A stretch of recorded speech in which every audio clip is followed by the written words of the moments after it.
Happy new year বন্ধুরা, 2026 সবাইকে শুভেচ্ছা। তো আশা করি ভালো থাকবেন, আশা করি সালটা খুব ভালোই কাটবে।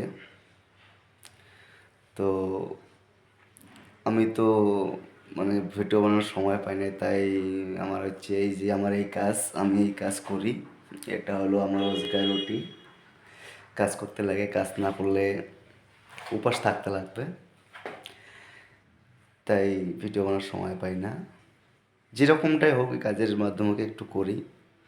সবাই ভাববে যে একে পোশাক পরে ভিডিও বানায়। আচ্ছা, কোনো ব্যাপার না, কারণ হচ্ছে কাজের সময় ভিডিও বানাই তো, আর তাছাড়া ঠান্ডার দিন জ্যাকেট ম্যাকেট তো থাকবে, খোলা যায় না। তো যাই হোক, ভালো লাগে না খারাপ লাগে, সবাই একটু কমেন্ট করে জানাবেন। Thank you.